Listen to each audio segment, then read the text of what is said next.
అందరికి నమస్కారం. భారతదేశంలో ఉన్న ప్రజలందరికీ వినాయక చవితి శుభాకాంక్షలు. మరియు వినాయక చవితి శోభయాత్రలో పాల్గొంటున్న ప్రతి ఒక్కరికి జాగ్రత్తగా పాటించవలసిందిగా కోరుతున్నాము. విద్యుత్ తీగల దగ్గర కానీ, నిమజ్జనం చేసేటప్పుడు కానీ, చెరువుల దగ్గర, కుంటల దగ్గర జాగ్రత్తలు పాటిస్తూ పోలీసులకు సహకరిస్తూ దేవుడి భక్తి పరవశాలతో ఉండాల్సిందిగా కోరుతున్నాం. అలాగే ప్రస్తుతం జరుగుతున్న మనము ఈ సొసైటీలో ప్రతి ఒక్క వస్తువు కూడా ప్లాస్టిక్ అనేది మన జీవితంలో నిత్యావసరంగా మారిపోయింది.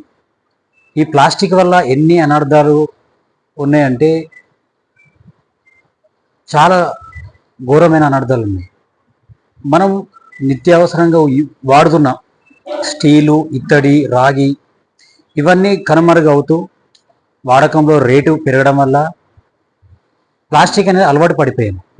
చీప్ అండ్ బెస్ట్ అంటే తక్కువ ధరలు రావడము, మన గృహోపకరణలో వాడుకోవడము, చైర్లు కానీ, ప్లాస్టిక్ కవర్లు కానీ, టీవీలు కానీ, ఎలక్ట్రానిక్ గూడ్స్ కానీ అన్నీ ప్రతి ఒక్క వస్తువు కూడా ప్లాస్టిక్తోని మిళితమై ఉన్నది. కానీ మనము తినే వస్తువులలో కూడా ప్లాస్టిక్ వాడకం వల్ల మైక్రో ప్లాస్టిక్స్ మన శరీరంలో వెళ్ళి జీర్ణకోశ సమస్యలు, స్టమక్ క్యాన్సరు రావడం జరుగుతుంది. రీసెంట్గా ఒక సమస్య విన్నాను. అతను రెగ్యులర్గా ఒక కూలి చేసుకునే వ్యక్తి, వాళ్ళు ఏంటంటే 11 టైంలో కానీ, మధ్యాహ్నం టైంలో కానీ, సాయంత్రం టైంలో కానీ కొద్దిగా నిద్రని మత్తు వదులుకోవడానికి ప్లాస్టిక్ కవర్లో హోటల్ నుంచి ప్యాక్ చేసిన టీని తీసుకురావడం జరిగింది. అలా చేయడంలో ఆ వేడి టీ అనేది అందులో ప్లాస్టిక్ కవర్లో ప్యాక్ చేసింది. అందులో ప్లాస్టిక్ మైక్రో ఆర్గానిజమ్స్ కాదు, మైక్రో ప్లాస్టిక్స్ అందులో కలవడం చేత తన జీర్ణకోశ సమస్యలు వచ్చి స్టమక్ క్యాన్సర్ వచ్చి చనిపోయాడు. అతని మన ఎయిమ్స్ వాళ్ళు కూడా రీసెర్చ్ చేసి ఎందుకు చనిపోయారని రీసెర్చ్ చేసినప్పుడు ఈ జీర్ణకోశ సమస్యలు ప్లాస్టిక్ మైక్రో ప్లాస్టిక్స్ ఉండడం వల్ల స్టమక్ క్యాన్సర్ అంటే పొట్ట క్యాన్సర్ రావడం వల్ల చనిపోయాను. కాబట్టి మనం ఎలాంటి వేడి వస్తువులైనా కూడా ప్లాస్టిక్లో ప్యాక్ చేసి కానీ, మనం ప్లాస్టిక్ ప్లేట్స్ కానీ తినడం వల్ల ప్లాస్టిక్ పార్టికల్స్ వల్ల కలిసి మన శరీరంలో ఒక భాగంగా మన శరీరంలో ఇనికిపోయి హార్మోన్స్ సమతుల్యత కానీ, హార్మోన్స్ ఇంబ్యాలెన్స్ కానీ ఇలాంటి జరిగి ఫ్యూచర్ జనరేషన్ మీద ఎఫెక్ట్ పడుతుంది. ఇంకోటి చిన్న సమస్య ఏంటంటే మన సైన్స్ పరంగా తప్పుగా అర్థం చేసుకోకూడదు. స్పమ్లో కూడా ప్లాస్టిక్స్ పార్టికల్స్ కలిసి ఫ్యూచర్లో జనరేషన్ కూడా ఆగిపోయింది.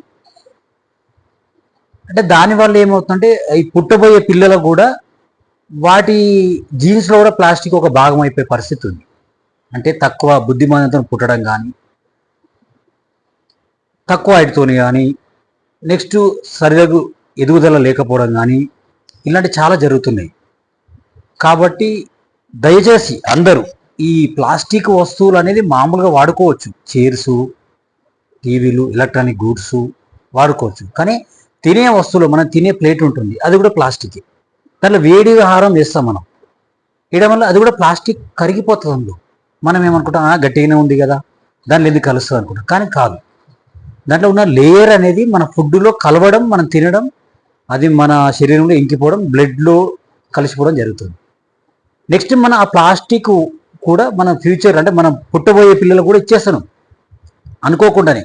అరే ఎలా జరుగుతుంది, ఇది చెప్పేది వేస్ట్ అనుకుండొచ్చు. కానీ అలా కాదు, సైంటిఫికల్ అప్రూవ్డ్.